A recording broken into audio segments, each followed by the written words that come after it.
Okay, my husband has the new rack for our car, and he's going to put it in now so that we can tell, so you can tell the difference in where the trays for it lay now and where the one that he damaged so badly, the difference. Hopefully you'll be able to see. This slides in to there. That's about how much should be out of our thing. It has a little, actually, I can't get it on me, but it has a little guide right there where it goes. Anyway, so he's going to lock that into place, and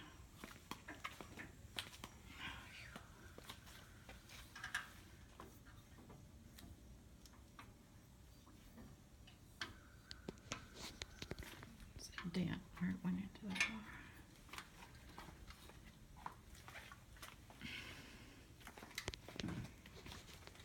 Okay, as you can see now, the pans are sitting down in a level position. In other words, this groove is level for the bike to sit in. And there's 3 positions on this bike rack. There's a load position, which is what it's in now and is nice and level like it should be. There's also a an access position, which will be the second notch in the apparatus, and then there's the store position. So he's going to go ahead and show you those positions, but we're going to measure first how much difference there is and where it lays. Okay, this back pan is 18.5 inches off at the bottom, and it looks like 20 3/4 at the, yeah, 20, a little over 20.5 at the top. So there you can compare the difference, how far the bike rack, after it bottomed out on the receiver, pushed all the way in, then it pushed that all up and pushed the rack all up. Okay, this is the access position.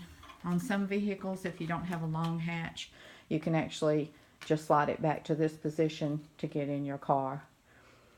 Then there's the store position, which rests a little bit away from the car. And that store position is what you can leave it on your car when you're not using it.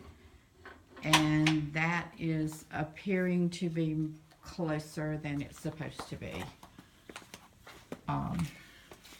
It should not rest that close to the car. It should be back from our car just a little bit, which leads me to believe that there is some receiver damage. But might have pushed the receiver under the car as well. Okay, we're going to go ahead and put it down in the pan position for y'all, the load position.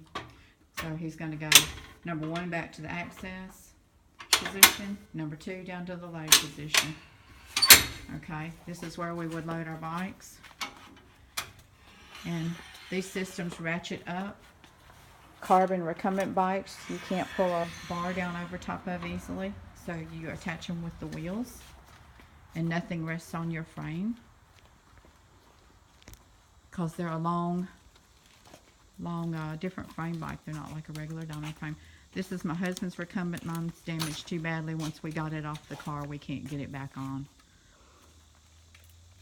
So he's going to load this. The way these load is one wheel goes into the front, one wheel goes into the back, and then it ratchets down.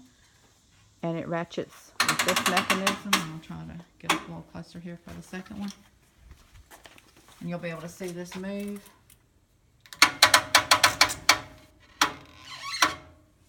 And at that point, your wheel is held by this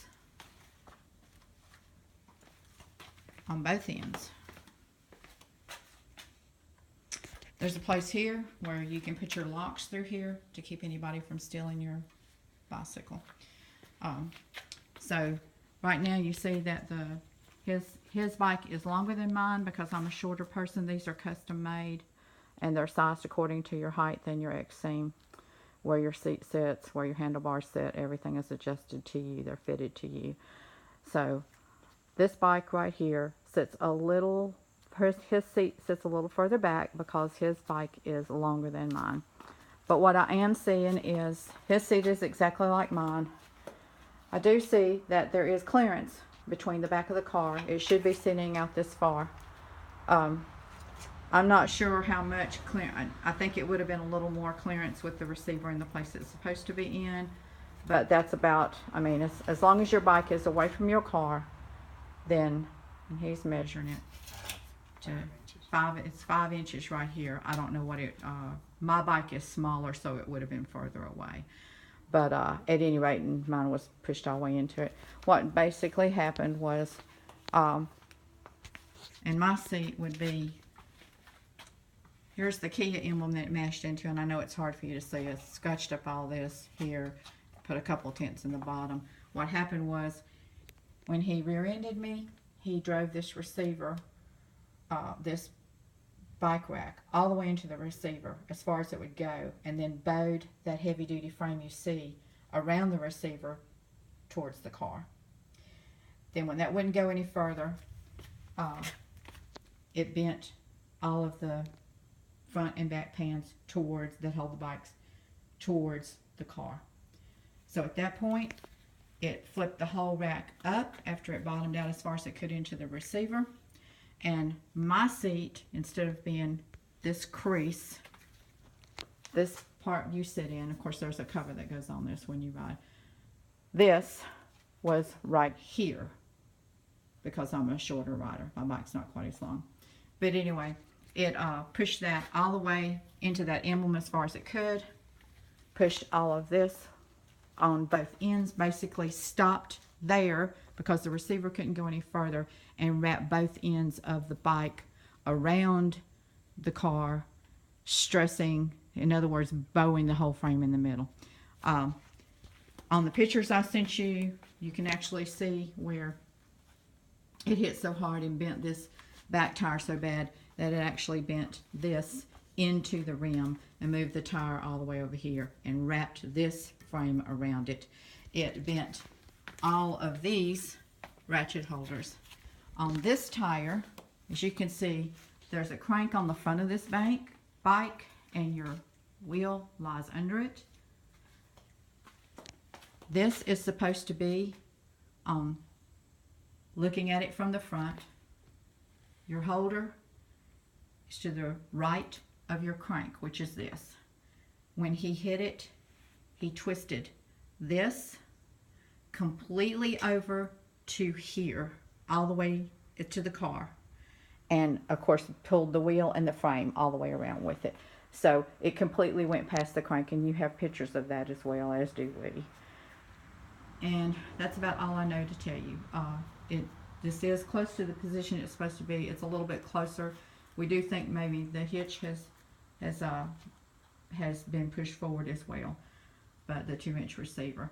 But at any rate, this is the new rack that we just replaced, and that is his bike, which is a recumbent, the same brand recumbent and the same style, with the exception that mine is made of carbon fiber and is a Bashada Aero CA2, I believe is what it is. But anyway, so I hope that helps you guys and gives you an idea of what happened and how far the right rack was tilted up. It is sitting like it should sit now. It shouldn't be sitting way up in the air and the bike pushed into the car. So I hope this helps y'all in answer any questions. From what I understand, I did ask for an adjuster to come out and look at all this, but they were not able to send an adjuster out there. They said that's not normally how it did it.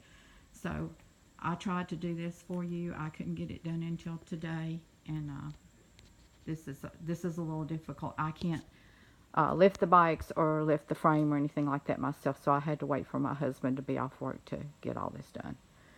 All right, thank you, and that's the end of this video. I will send it to you.